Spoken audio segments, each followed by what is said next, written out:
Alright, turning into Sergio's hotel right now. I told him 2 days ago that I'd be here Wednesday at 1:30. It is now Wednesday at 1:17, which I think is pretty damn impressive, considering I just drove 348 miles. Trying to account for stopping for gas and stopping to pee. And then there's a backup at the entrance. Even with all that, I'm a little bit early.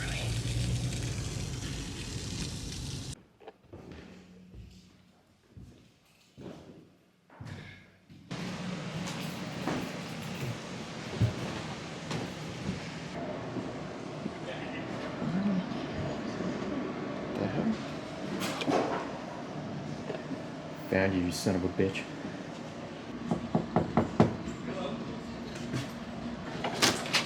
Sergio! How you doing, man? It's good to see you, dude. How's that for timing? Let's go downstairs. I just came. This is Sergio. He's a commercial photographer in Brazil. His professional work is the real deal. And his personal work is excellent. I'd be spending 3 days here in Yosemite with my international friend. A much-needed R&R trip for us both. All right, cheers, man. Sergio was shacking up here at the Wawona Hotel, a charming old building within the park boundaries that was undergoing some heavy renovations. I'd be staying much further away at the Cedar Lodge, which ended up being a great hotel, but as soon as I got to the Wawona, I decided I wanted to stay here instead. They were booked up for tonight, but I was able to snag a room for night 2. This way, Sergio and I could stay up late painting our nails and talking about the boys at school. I don't often get to talk with other working photographers, which I found out pretty quick is something I really need to do more often. Just a little conversation with someone who deals with similar struggles can be worth 1,000 hours of therapy.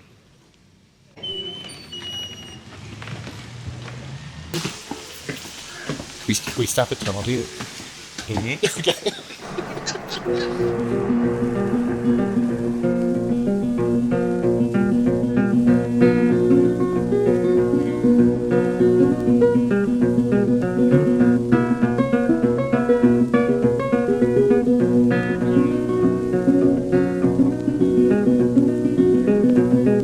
Frankie was a good girl, everybody knows. She paid $100 for our one suit of clothes. He's a man, and he done her wrong.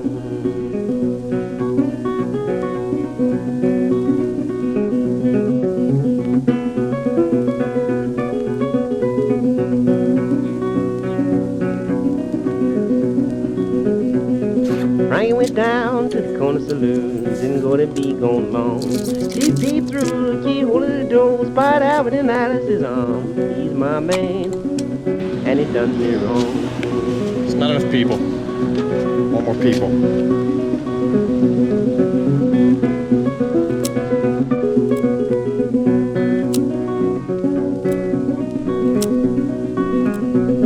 Frankie called Albert. Albert says, I don't care. If you don't come to the woman you love, gonna haul you out of here. You's my man, and you done me wrong. Try to contain yourself, ladies. They call us the Twin Lens Twins. And then they laugh and throw their milkshakes at us. Frankie shot Albert, and she shot him 3 or 4 times.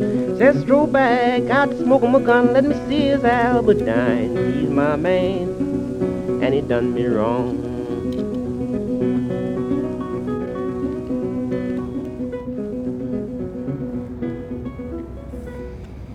think? You buying it?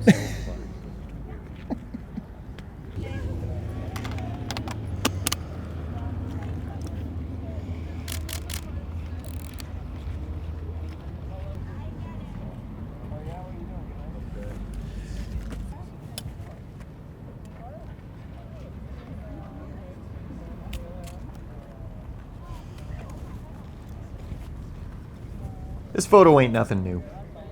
How could it be? A million other people have taken a photo from this exact spot. And that was just this morning. Truth be told, Yosemite Valley is a very challenging place to take photos. At least, if you're trying to create anything original. It's the definition of picturesque, which is precisely the problem. It's too beautiful. It's all been done. So how the hell am I going to create anything special here? By shooting only 2 weird film formats, that's how. My thinking was, of all the countless photos of Yosemite, I've seen very few square format, and I don't think I've seen a single 6x17. So 6x6 on the C220 and 617 on the Shen-Hao. Those are the only 2 cameras I brought. I considered bringing none because why bother taking pictures if they're not going to go down in history as the best photos ever taken? Yeah, because I enjoy it.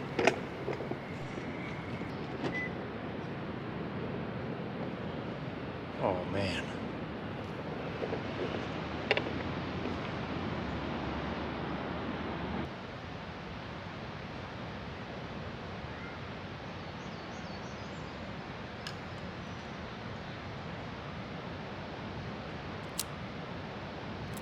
I'm sure no full-brimmed hat-wearing analog film shooting hipster has ever shot this phone booth. Meanwhile, Sergio was taking pictures of stuff that mattered, namely the majestic beauty of Bridal Veil Fall. I mean, it's no Western Electric 1D2 series single-slot payphone, but it's cool, I guess. And then I plagiarized it.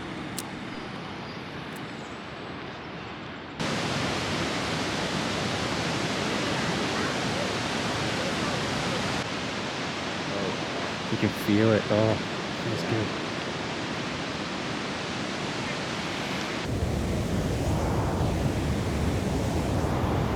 I can't really explain how soothing the rumble of these falls was.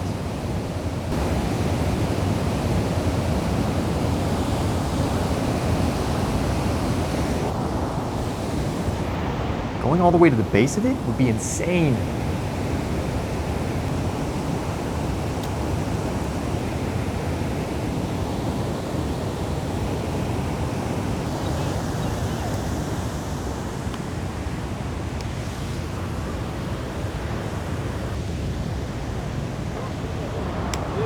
Is it cool? You gotta go there.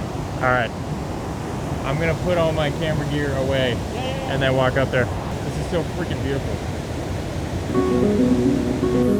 Frankie the judge walked down the stand and walked outside the side. The judge says to Frankie, you're gonna be justified for killing a man, and he done you wrong. I'm not a religious man, but standing at the base of that waterfall was the closest I've ever come to a religious experience.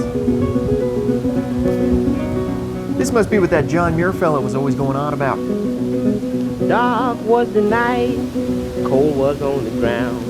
The last word I heard Frankie said, done laid old Albert down. He's my man, and he done me wrong. Felt like Bridal Veil Fall done washed away my sins. Or, more accurately, my anxiety. I was so tempted to get a 6x9. I ain't gonna tell no story. You burn through a roll pretty freaking fast. Yeah, it's like 8 shots, right? Yeah. Something like that. 8 shots. And like most of them have a fixed lens, you know, it's built in. Yeah. So like I really like my GW 692. And it's great for most of the stuff I like to shoot.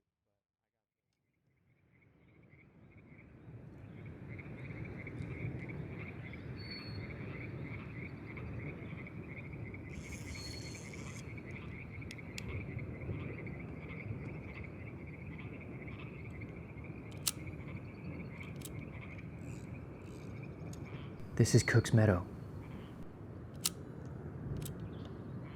It's a peaceful place. Even now, as I record this voiceover, I feel like I should whisper. This meadow sits right at the base of the 2,425-foot tall Yosemite Falls. And there's a lovely little boardwalk that takes you over the marshland.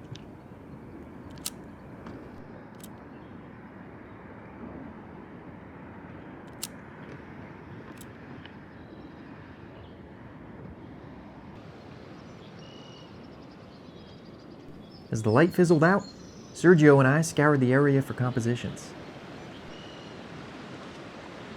We needed to make them count, because they'd be our last photos of the day. Really? Another photo of Upper Yosemite Falls?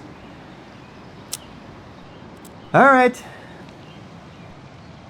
At least this one's got branches.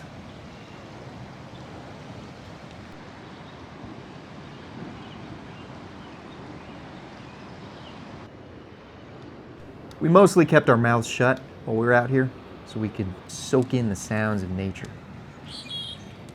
You should soak in some of these bad boys yourself. It does a body good. Kale, shut up.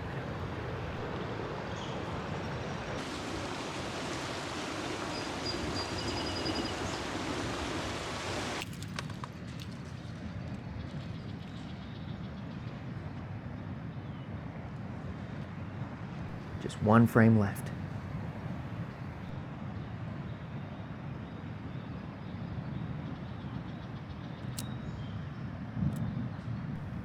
Mediocre. Oh well. Spending time listening to the soundtrack of Cook's Meadow was the real reward. And the camera sounds, of course.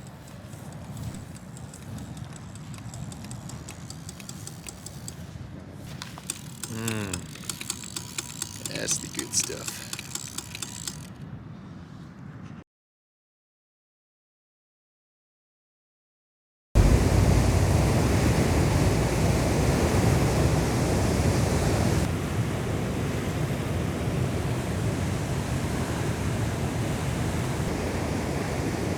Day 2, I awoke feeling refreshed, shitty hotel coffee notwithstanding.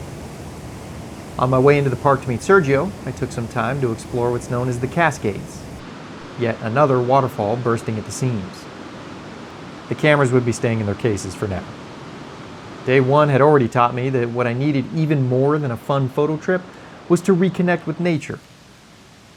So I went in search of the perfect rock to sit my ass down and see if the roar of the rapids could finally drown out my inner dialogue. Those photos I took yesterday were fun. When's everyone gonna figure out I'm a herbicide and build a new Don't gig, feel get a weird. house painted, My concerts, new shots? Why so many 20-year-olds have curly hair? I hope people don't forget YouTube about might be bad. Can't all be getting perms. That Sergio's already annoyed. Shouldn't be on this trip. It's never in season 2. Am I too old to get a scooter?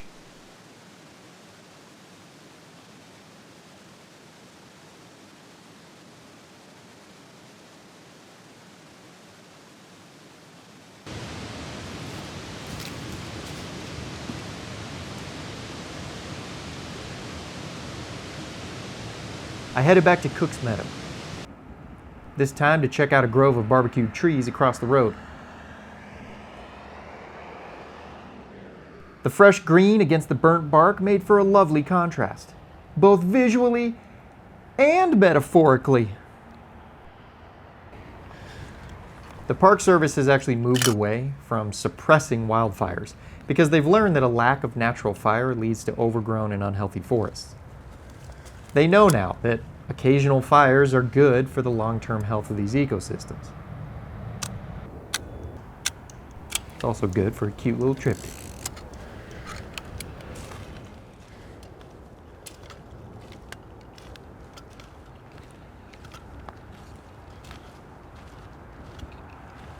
Is that a 6x6? Yeah. That's cool. Are you doing a multiple? You were doing like a multiple shot. Yeah.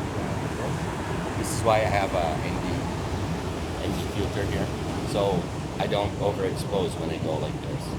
Because I usually take like 4 shots, kind of, you know, when you. Oh, you multi-exposure. Yeah. Oh, I'm okay, going like okay. this. 1, 2, 3, 4, 5, 6, 7. Without advancing the film? I advanced like 4 clicks only. So they overlap. Yeah. Oh shit, that's It's cool. like overlap. It's called micro clicks, I think, the technique. Okay. Hoga micro clicks. I can't wait to see that, man. That's awesome. That's rad. It's an optical lens, not a non-optical lens. An optical lens. Focus is like Sergio up to also a had this meter. little $80 lomography camera called a Sprocket Rocket. A meter doing The design is yeah. basic beyond basic, but yields some really cool panoramics on 35mm. Hasselblad X-Pan, eat your heart out. Yeah. Eat my dust. See what I mean? Got the sprocket holes and everything. Sergio gets far more creative with his shots than I do, which I love. And I know, each style of photography has its place, but man, after seeing his photos from Yosemite, I feel like I went into this trip with about as much creative juice as a glass of tap water. Sometimes I feel my work is too conventional. So, inspired by Sergio's unconventional style, I reached deep down into my artistic side and pulled out some of the most unoriginal, straightforward photos of flowers you've ever seen.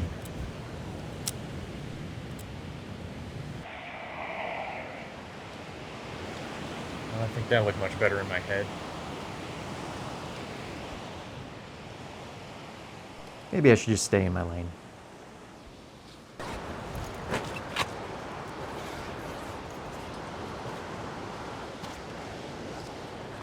By the way, this video is sponsored by no one, as always. I've also turned off those annoying ad breaks. But I gotta keep the lights on around here. So real quick, the Andalusia zine is out now. I have some online courses about large format and light metering for film photography. I have something called a photography on location extended play that you might be interested in, and beer money's always welcome. Links in the description if you want to check those out. All right, back to it.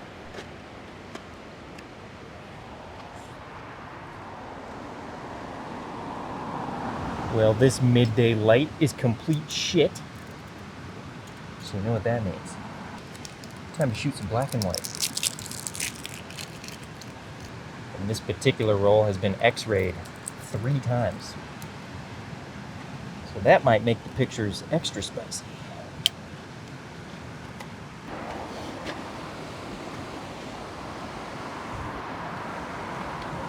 We'll try and time this for when some of that mist at the base kicks up. Because it's shining real bright against the dark cliffs behind it. It's going to look pretty cool on black and white, I think.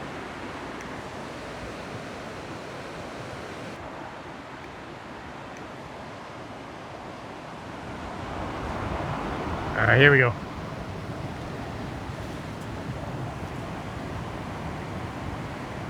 There it is.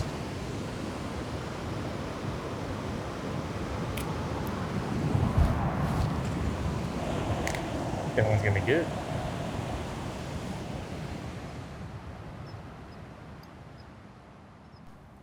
This photo had to grow on me a bit. Maybe I'm out of practice with black and white film, but it seems lately whenever I scan up a roll, my first thought is, I should stick to color. Then when I come back to it a week later, I think, I should shoot more black and white. And folks, if that doesn't sum up my brain, I don't know what does. Through the magic of cinema, I made it look like I got this photo pretty quick after setting up the camera, but I actually waited around for some time. Every once in a while, the mist would kick up in this perfect curl, and I was trying to hit it then. I managed to catch it on an earlier shot with my TLR, but you can see here the light hadn't hit the main part of the waterfall yet, so it looks a little dull against the cliff. In the end, I didn't get my nice little curl on the pano, but I got the timing perfect otherwise. Just a few minutes earlier, the light wasn't really hitting the waterfall at all, and a few minutes later, it started illuminating the cliff around it too much.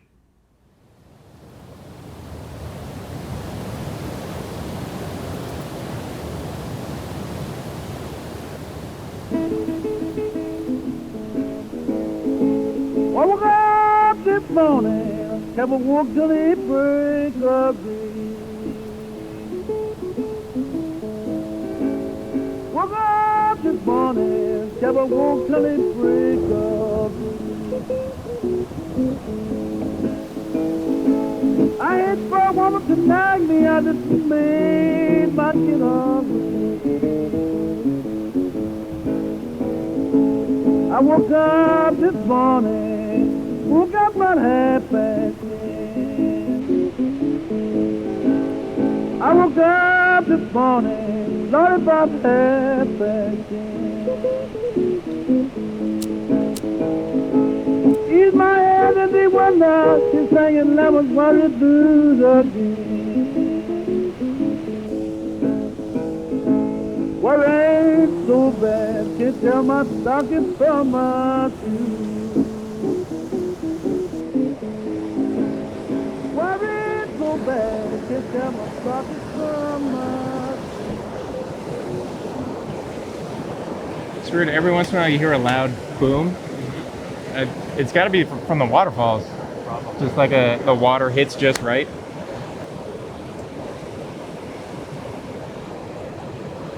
You done shooting? Nah, I'm waiting for that cloud to do something.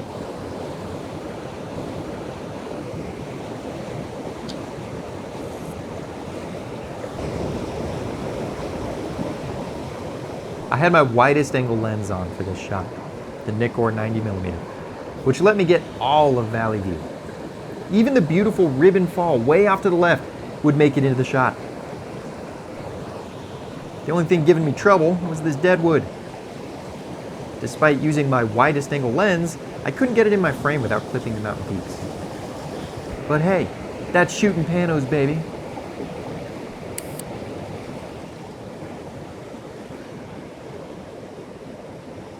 You can file this in the "It's been done a million times already" folder, right next to that tunnel view shot. But despite its unoriginality, I think my version has a few things to offer. One is ribbon fall in the upper left corner there. This waterfall is seasonal and only runs 3 to 4 months out of the year, so it's kind of special to have it in a shot like this. Try to ignore that dead wood sticking up in the foreground, by the way. It certainly doesn't bother me at all. Another is the rising quarter moon above Bridal Veil Fall. Just 10 minutes later, it was up and out of the frame. Third is the juicy tones of Portrait 160. I love how it rendered the blues and greens here.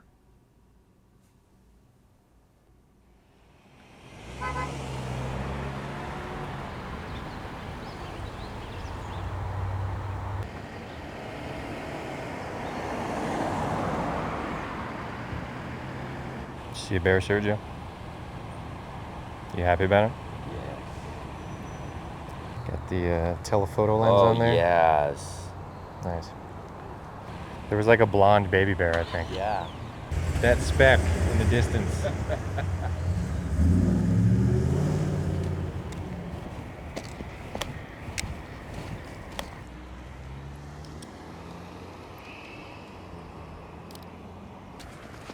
Yeah, I'm back here. I had a 617 composition that needed to be etched. Ooh, yeah. Oh, that looks good. You want to look? Take a look. Super Nice, good. right? Super good. I don't know why Kodak doesn't just make the numbers on the back of their film Yeah, darker. exactly. It's so annoying. I had to be careful with the metering on this one. I wanted those charred trees to come out dark. Really dark. But not devoid of detail until we got to the trees in the very back.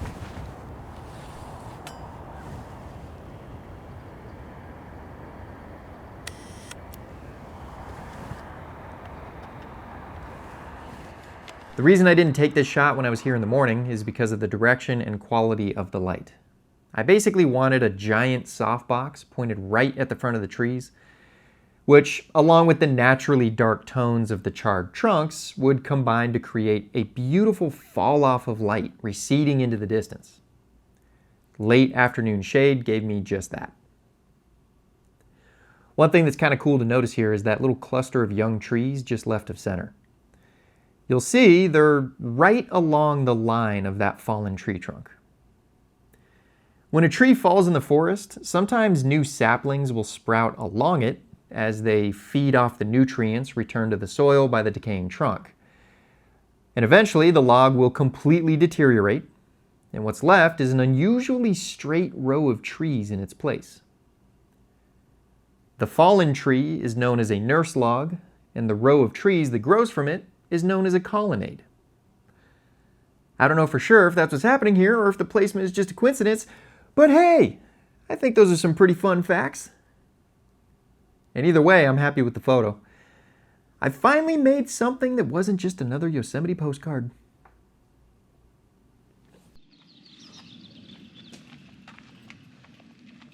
The plan for the evening was to head up to Glacier Point to catch the sunset. This would be my first time visiting the iconic vista, so I had no idea what I was in for. All I can say is, good God Almighty! It's one of those views that is so unreal that it actually seems unreal. You're looking at it with your eye holes, but your brain ain't buying it. To top it off, the sunset on this particular evening was beyond stunning. But we got there a little too late to take any photos of it because someone was dicking around shooting dead trees in the valley.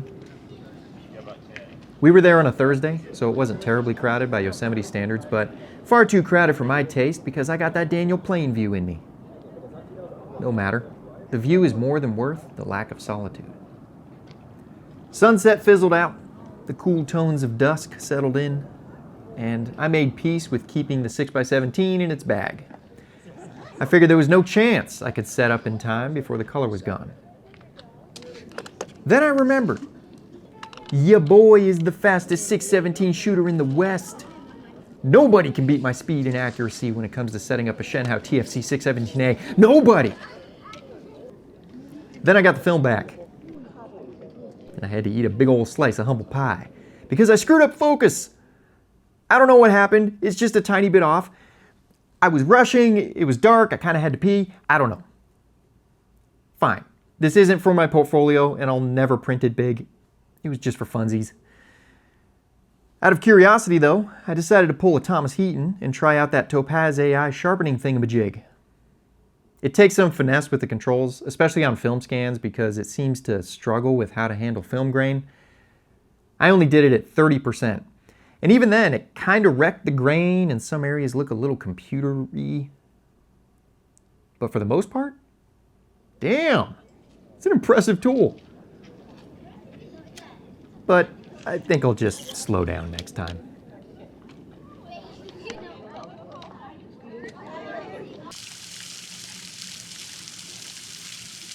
My room at the Wawona was cute, but had no attached bathroom. Rainy days would have been devastating. I'm not too good for a little communal bathroom action though. Seeing some old dude's scrotum is something I'm getting more used to every day. Sergio and I plan to return to Glacier Point the next morning to catch the sunrise. Departure would be stupid early. So, of course, we did not stay up late drinking and eating junk food. It's always fun. Yeah. Glacier Point at sunrise was unsurprisingly worth the sleep deprivation.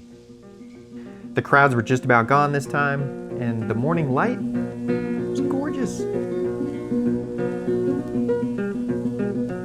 You know, being a working photographer looks one way on Instagram, but even for the YouTubing variety like me, the reality is rarely what you see in this video. Frankie was a good girl. And when the work part grinds me down, I can start to think the photographer part is what I hate.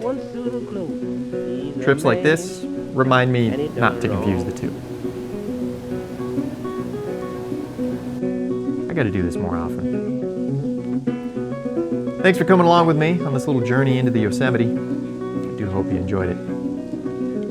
And I'll see you next time. Frankie went down to the corner saloon, didn't go to be gone long. She peeped through the keyhole of the door, spied Albert in Alice's arms. He's my man, and he done me wrong.